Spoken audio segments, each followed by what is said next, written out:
예수님이 이 땅에 처음 오셨을 때 세 종류의 사람이 있었습니다. 첫째는 방해꾼, 둘째로는 구경꾼, 셋째로는 일꾼들이 있었습니다. 방해꾼은 누굽니까? 예수님이 오시는 것을 방해하려는 세력들이죠. 영적으로는 사탄, 그리고 보이는 세계 속에서는 사탄의 사주와 충동을 받았던 사람들. 우리가 창세기를 통해서 공부했듯이 바로의 이집트의 바로 왕, 또 그랄의 아비멜렉 왕, 이런 사람들이죠. 아브라함의 자손으로 오시는 메시아의 길을 회방하려고 시도했습니다. 실패로 끝났지만, 그 다음에 사울 왕, 그리고 유다의 아달랴라고 하는 여왕, 이런 사람들은 사단의 충동을 받아 다윗의 목숨을 끊으려고 했습니다. 왜냐하면 메시아가 아브라함과 다윗의 자손으로 오신다고 하는 것을 잘 알고 있었기 때문입니다. 그러다가 예수님이 탄생하셨을 당시에는 헤롯 대왕을 또 사탄이 조종해서 아기 예수의 생명을 노렸습니다.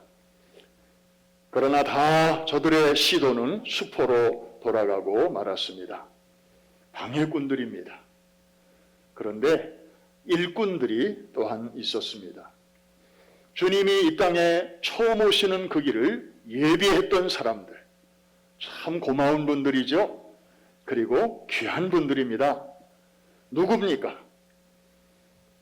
구약의 모든 선지자들입니다. 모세로부터 시작하여 말라기에 이르기까지 이들은 메시아가 오실 것을, 아직 오시지 않았지만 오실 것을 사람들에게 계속해서 외치고 또 외쳤던 것입니다. He will come. The Messiah will come for us to save us. 우리를 만나러, 우리를 구원하러 그분이 오실 것이다. 그런데 이 모세로부터 말라기까지의 모든 선지자들은 메시아를 만난 적이 없습니다. 그냥 멀리서 보고 성령의 감동을 받아 그 메시지를 그냥 전했을 뿐이고 기록했을 뿐입니다. 그런데 실제로 예수님이 이 땅에 오셨을 때 그와 동시대 사람으로 태어나서 그 예수님을 직접 만나고, 그리고 그가 메시아인 것을 알아보고, 그리고 그 당시 사람들에게 메시아를 소개했던 선지자가 있었습니다. 바로 세례 요한이었습니다. 그런 선지자는 그 사람밖에 없었습니다. 특별한 선지자였습니다. 또 하나 세례 요한이 특별한 점이 있습니다. 예수님의 오실 것에 대해서 구약의 선지자들이 예언한 것까지는 우리가 다 이해할 수 있어요. 그런데 세례 요한이 선지자인데 그가 예수님보다 앞서서 등장해서 어떤 일을 할 것이다 라고 그 이전에 선지자들이 예언했던 그런 선지자, 세례 요한밖에 없습니다. 이사야 40장 3절 말씀을 보면 세례 요한이 세상에 태어나기 550년 전에 하나님께서는 이사야를 통하여 그가 태어날 것과 그가 해야 할 일을 말씀해 주셨는데, 자, 지금 우리가 저 규절을 하나 읽을 것인데 저기에 세례 요한이라는 글씨는 없지만 세례 요한이 들어 있습니다. 다 같이 한번 큰 소리로 읽겠습니다. 시작. 외치는 자의 소리여 이르되 너희는 광야에서 여호와의 길을 예비하라. 사막에서 우리 하나님의 대로를 평탄하게. 외치는 자의 소리, 저 표현이 바로 550년 후에 이 세상에 태어날 세례 요한을 가리키는 표현이었습니다. 그가 와서 어떤 일을 할 것인가 하는 것을 말라기 선지자는 좀 더 구체적으로 예언을 하고 있는데 3장 1절 같이 한번 보겠는데요. 저기도 세례 요한이라는 표현은 없지만 세례 요한을 가리키는 표현이 숨어 있습니다. 같이 한번 읽으면서 찾아보십시오. 시작.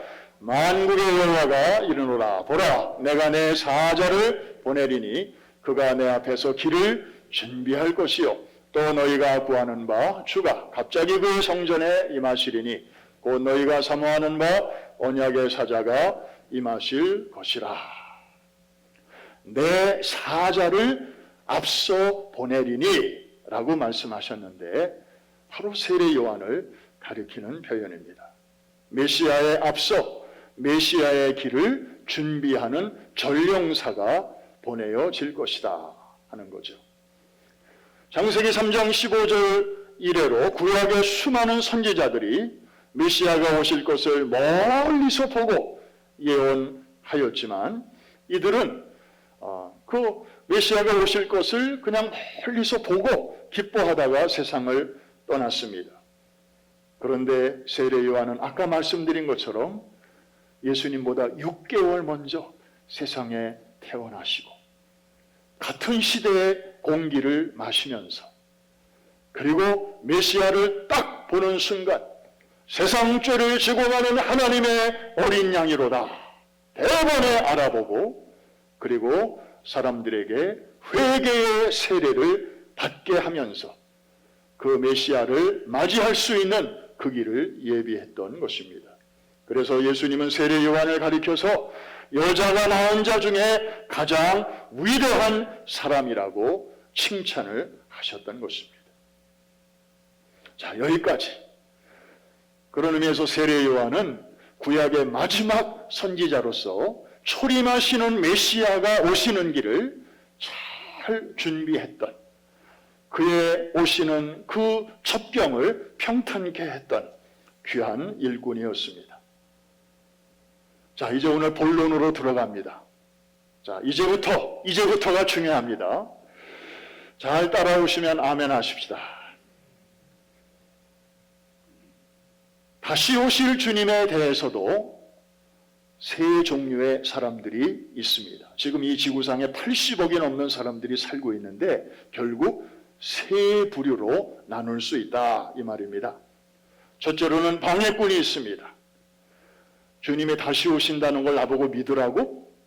지금 세상이 어떤 세상인데 지금 그런 신화 같은 소설 같은 이야기를 어떻게 이런 시대에 할 수 있나 하면서 자기가 믿지 않을 뿐만 아니라 오히려 믿는 사람들을 조롱하는 그런 사람들이 있습니다.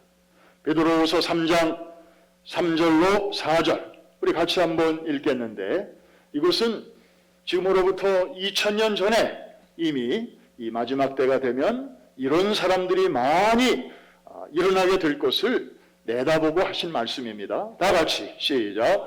먼저 이것을 알지니 말세에 조롱하는 자들이 와서 자기의 정욕을 따라 행하며 조롱하여 이르되 주께서 강림하신다는 약속이 어디 있느냐? 조상들이 잔 후로부터 만물이 처음 창조될 때와 같이 그냥 있는 거 아니냐? 야, 생각을 해봐. 2000년 전에 예수가 부활 승천했다며? 그래서 그 시대의 사람들은 자기들 때에 예수가 재림할 줄로 알았다면서? 그리고 맨날 하늘을 보고 준비하며 살았다면서? 그런데 2000년이 지난 지금 뭐가 달라졌냐? 그때 세상이나 지금 세상이나 똑같지 않냐? 그 헛수고 할 필요가 뭐가 있냐? 그러면서 조롱하는 사람들이 많은 것입니다. 방해꾼들입니다. 그런가 하면 또 일꾼들이 있습니다. 이런 시대 속에 섞여 살면서도 다시 오실 주님을 기억하고 그리고 자기가 할 수 있는 범위 안에서 주님의 다시 오시는 그 길을 준비하고 예비하는 그런 사람들이죠. 여러분, 지금 살고 계시는 분과 결혼하기 전에 여러분들 연애하던 시절 한번 잠깐 되돌아가 보시죠. 데이트할 때 여러분들 얼마나 마음이 설레셨습니까? 약속 장소와 약속 시간이 있는데 여러분이 미리 가서 이렇게 기다리면 얼마나 시계를 많이 보셨습니까? 그리고 그때는 다방들이 많았잖아요. 다방. 시계 보면서 또 저 다방 문을 바라보면서 언제쯤 내 님이 짠 하고 나타날까? 그 기다리는 시간에 그 설레임 얼마나 행복합니까? 아직 나타나지 않아도 기다림 자체가 행복이었어요. 벌써 다 잊으셨나요? 정말 그 시절. 그리고 뭐 바깥에 공원에서 만나기로 했다. 그러면 여러분이 먼저 도착했다. 그러면 조금 있으면 이제 내 사랑하는 짝이 요 옆에 앉을 텐데 거기에 뭐 낙엽이 있다든지 먼지가 있다든지 물기가 있다든지 그러면 여러분 가만히 있겠어요? 휴지나 손수건을 꺼내가지고 그 자리를 또 다 이렇게 닦아주잖아요. 이해가 되시는 분들만 아멘. 그런데 추운 겨울이에요. 이렇게 닦다 보니까 너무 차가워요. 그러면 어떻게 해요? 자기가 거기 가서 한 5분쯤 앉아 있어요. 자리를 이렇게 데워놓는 거예요. 따뜻한 자리에 좀 앉게 하려고. 그러니까 마음으로는 기다릴 뿐만 아니라 몸으로는 액션, 거기에 따르는 행동이 나타나는 거죠. 이게 진짜 사랑하는 사람의 정상적인 모습입니다. 뭐 약속 시간이라고 해서 가서 앉아 있는데 뭐 기다리는 마음도 없고 올라오면 오고 말 테면 말하지 뭐. 그리고 심지어는 오늘 안 나타나면 좋겠다. 예를 들어서 그런 마음으로 가서 앉아 있다면, 그런 마음으로 예배하고 있다면 정상입니까? 그러면서도 말로는 사랑한다 그러고 문자는 계속 I love you, 오늘 밤에 내 꿈 꿔. 이게 진짜냐고요. 찬송으로는 I love you, 주님 사랑해 하면서도 실제로 다시 오실 주님에 대한 기대하는 마음이 없고 행동이 따르지 않는다면 한번 따라합시다. 문제 있다. 결혼식을 앞둔 젊은이는 아무렇게나 살지 않습니다. 관리합니다. 몸을 관리합니다. 아무거나 먹지 않습니다. 살찌면 안 되니까. 옷이 안 맞으면 안 되니까. 준비하는 것입니다. 그리고 자기 주변도 정리합니다. 옛날에 한때 사귀었던 엑스 프렌드가 야, 너 결혼한다면서? 그러면 결혼하면 못 만나니까 우리 기념으로 1박 2일 여행 갔다 오자. 안 갑니다. 주변을 정리합니다. 왜? 그날 결혼하는 날, 그날을 위해서. 정말 그날을 내 인생의 최고의 날로 만들기 위해서. 신랑 앞에, 신부 앞에 부끄러움 없이 당당하게 그 여자만의 남자로서, 그 남자만의 여자로서 서기 위해서입니다. 마찬가지입니다. 이제 다시 오실 주님을 기다리는 우리 성도들은 정결한 삶과 옳은 행실로 어린 양의 혼인잔치를 준비해야 될 줄로 믿습니다. 마치 이도령을 기다리는 춘향이처럼. 아직 이도령은 눈에 나타나지 않지만 그가 떠나면서 한 약속을 마음에 잘 간직하고 있기 때문에, 그리고 반드시 그 약속을 지킬 것을 믿고 있기 때문에 이도령은 눈앞에 없고 그 대신 변사또가 눈앞에 있습니다. 그러면서 달콤하게 달래기도 하고 때로는 무섭게 협박하기도 하지만, 그러나 거기에 휩쓸리지 않고 오실님을 기다리면서 그날에 부끄러움 없이 만날 날을 고대하면서 잘 참고 기다렸지 않습니까? 그러다가 결국에 그날에 이도령이 금이 환영하는 그날에 변사또에게는 최악의 날이 되었고, 그동안 참고 정절을 지켜왔던 춘향이에게는 최고의 날이 되었던 것처럼 말입니다. 사랑하는 성도 여러분, 세례 요한은 초림하신 주님의 길을 예비했던, 그래서 주님으로부터 칭찬을 받았던 그런 그 시대의 일꾼이었다면, 이제 우리의 사명은 무엇입니까? 다시 오실 주님의 길을 예비하는 귀한 사명이 바로 우리 모두에게 주어져 있는 줄로 믿으시기를 바랍니다. 이런 일을 잘 하라고 하나님께서 우리의 생명을 아직 데려가지 아니하시고 이 코비드가 춤추는 이 세상 한복판에 우리를 여전히 남겨놓으신 것입니다. 자, 와, 새해가 밝았는데 이제 나도 주의 길을 예비하면서 좀 살기는 살아야 되겠는데 어떻게 해야 되나? 아마 마음은 있는데 좀 막막한 분들도 계실 것입니다. 한 가지를 기억하시면 도움이 되실 것입니다. 내가 주님을 위해서 뭔가를 해야 하겠다, 이런 의무감에 앞서서 주님이 먼저 나를 위하여 행하신 일이 무엇인가를 생각해 보라는 것입니다. 성경을 보니까 우리 주님께서는 한 개인이나 혹은 한 민족을 위해서 너무나 귀한 일을 해 주셨습니다. 다시 말하면 본인 자신이 앞서 가시면서 우리가 가는 길을 다 이렇게 열어주시고 준비해 주셨다는 사실입니다. 성경을 펼치면 곳곳에 그런 주님의 발자국이 이렇게 보이는 것을 여러분들이 발견하실 수 있습니다. 우리 성경 몇 구절만 한번 찾아볼까요? 출애굽기 23장 20절 말씀. 노란색으로 강조한 부분, 하나님께서 여러분을 위하여 하시는 일을 강조한 것입니다. 다 같이 시작. 내가 사자를 내 앞서 보내어 길에서 너를 보호하여 너를 내가 예비한 곳에 이르게 하나니. 주님은 어디 계십니까? 여러분이 어떤 길을 갈 때 주님은 어디에 계십니까? 한 발 앞서 가십니다. 그래서 길이 없는 곳에 여러분들이 가야 할 길을 만들어 주셨습니다.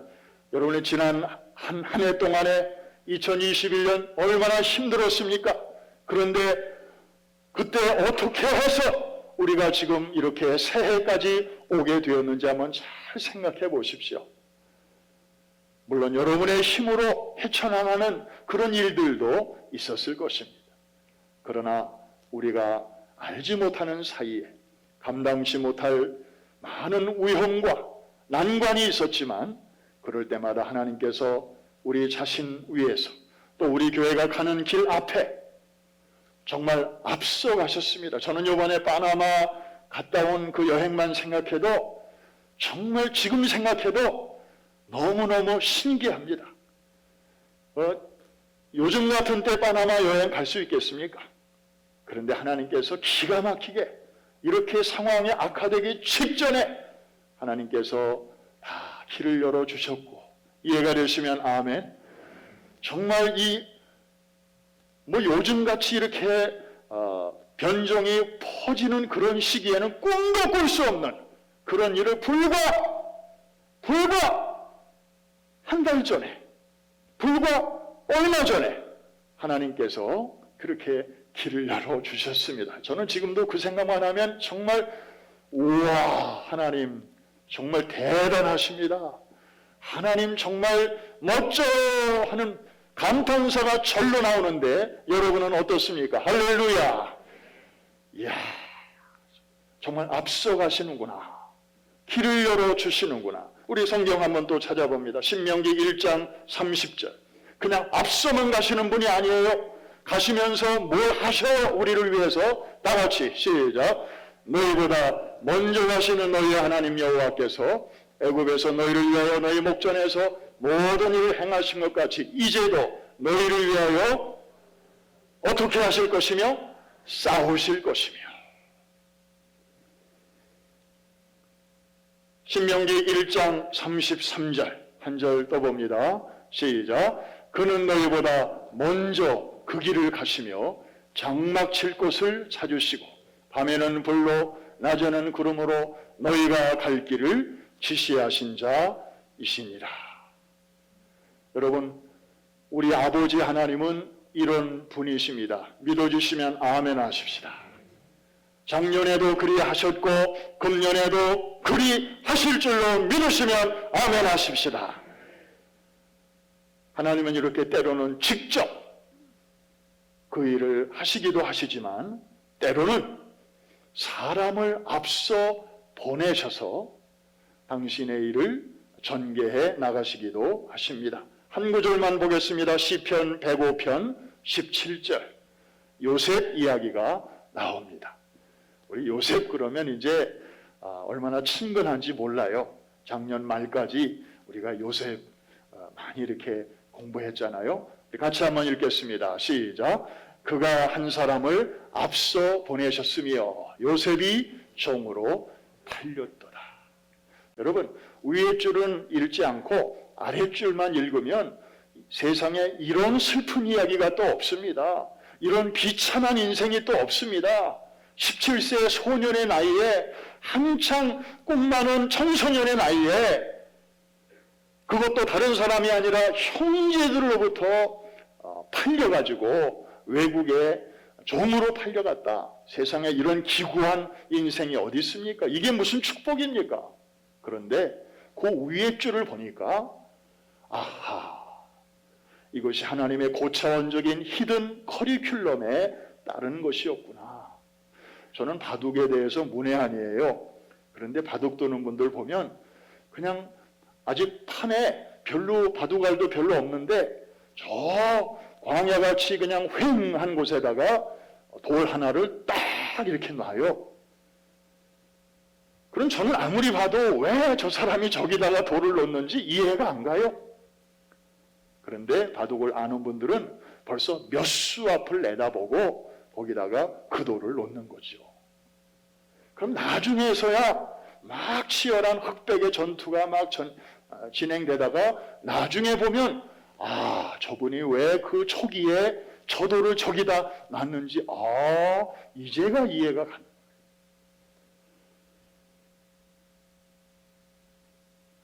하나님께서는 요셉을 왜 먼저 보내셨습니까?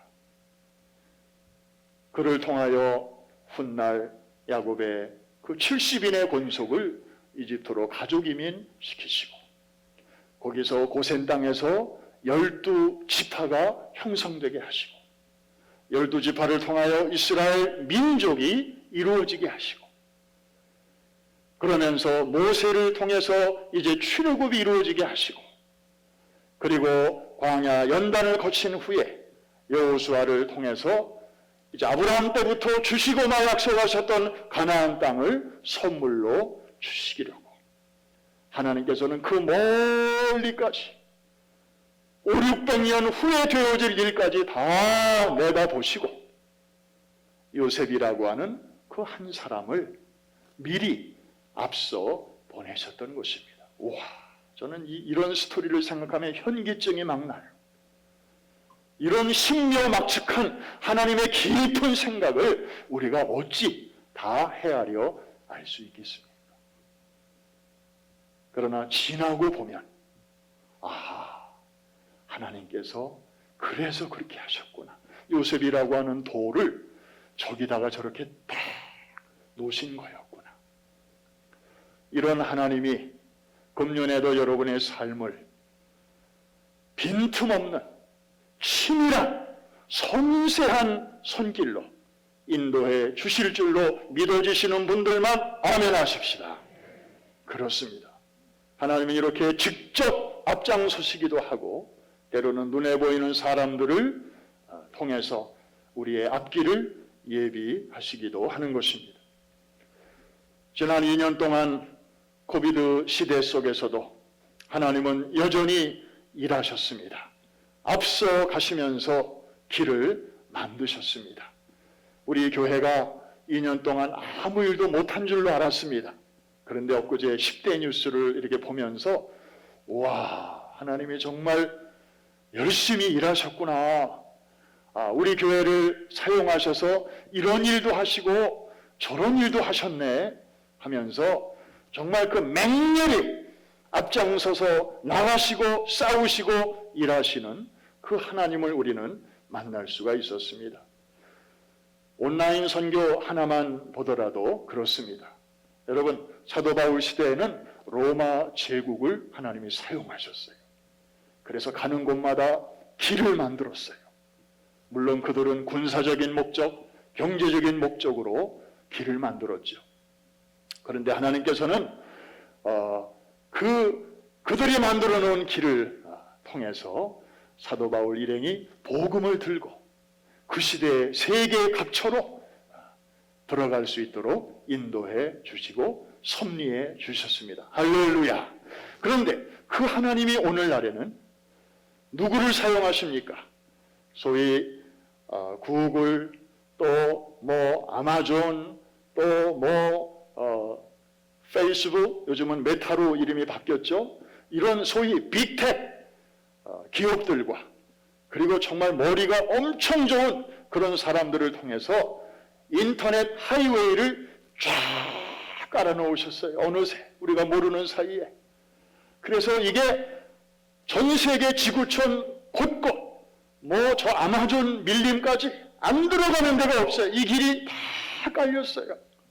그래서 우리가 좋은 내용을 올리기만 하면 그저 사람들이 막 이것을 막 널리 전파하는데 정말 5대양 6대주까지 하나님의 선교가 지난 2년 동안에 이루어지게 하셨는데 이것은 팬데믹 이전 시대에는 우리가 꿈도 꾸지 못했던 그런 일들이에요.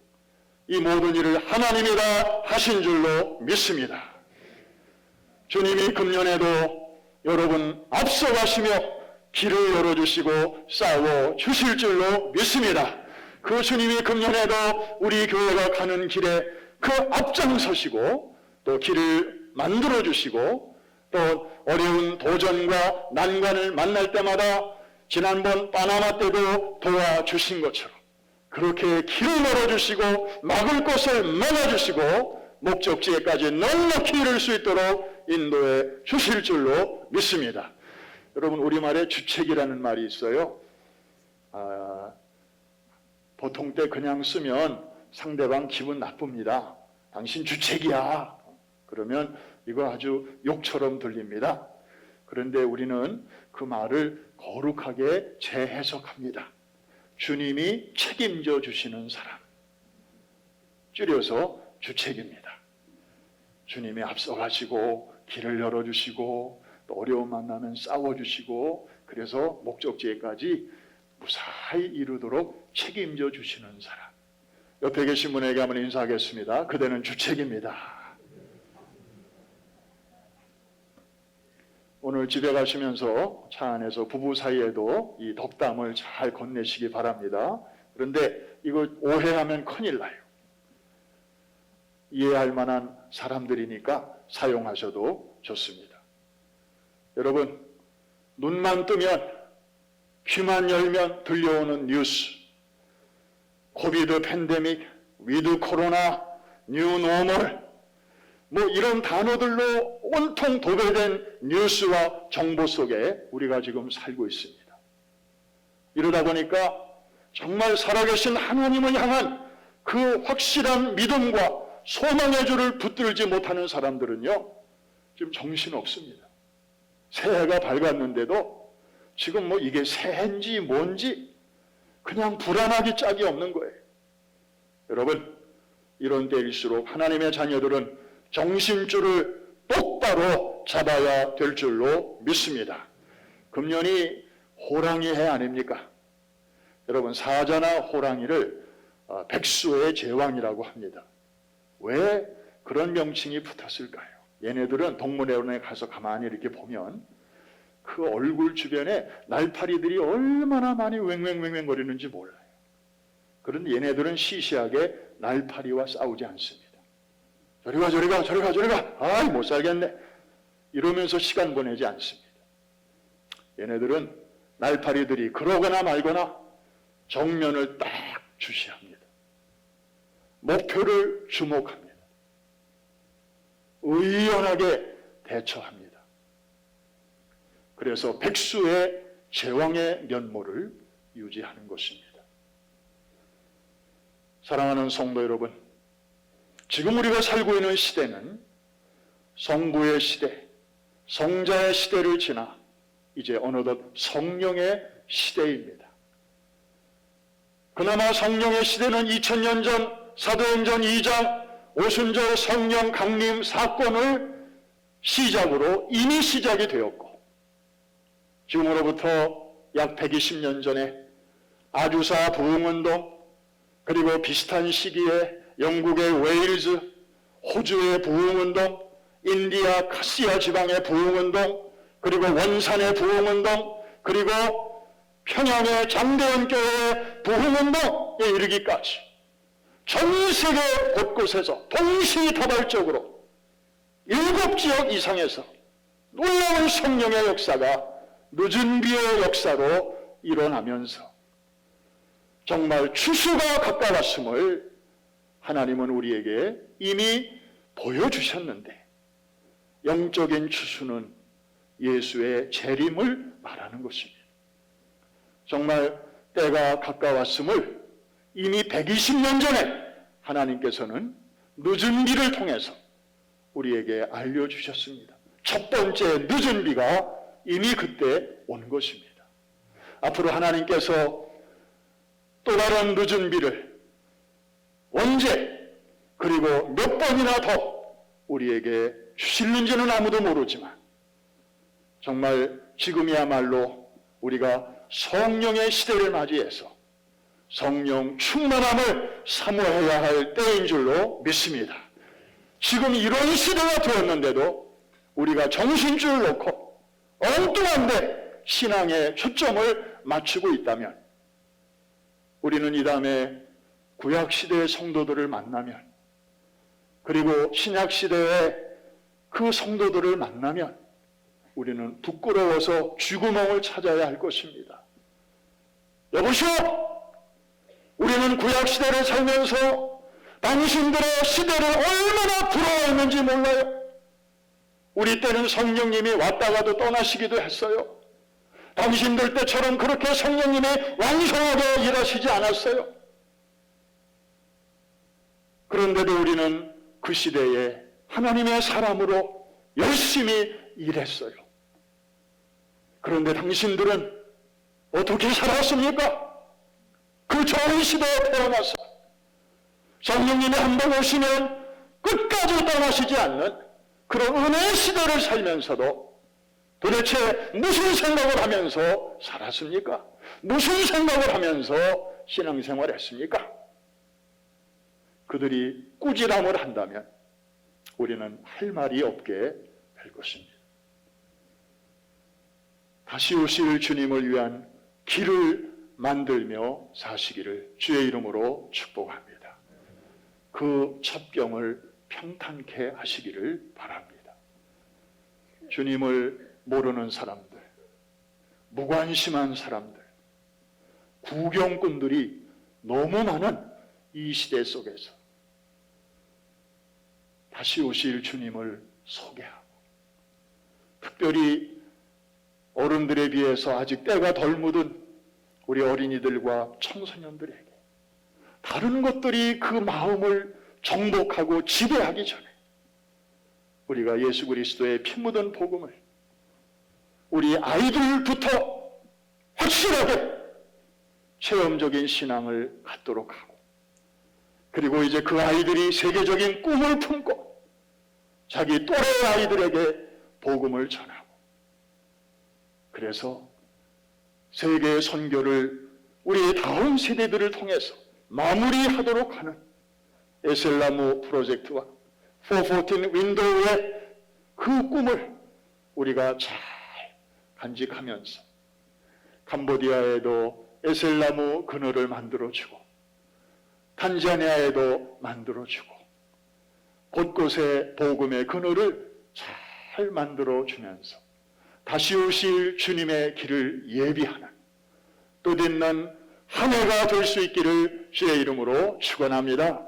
그런 거룩한 운동에 한 사람도 나고자가 없이 즐거운 마음으로 다 합류해서 그날의 주님으로부터 칭찬과 영광과 상급과 존귀를 누리시는 복 있는 성도들 다 되시기를 주의 이름으로 축원합니다.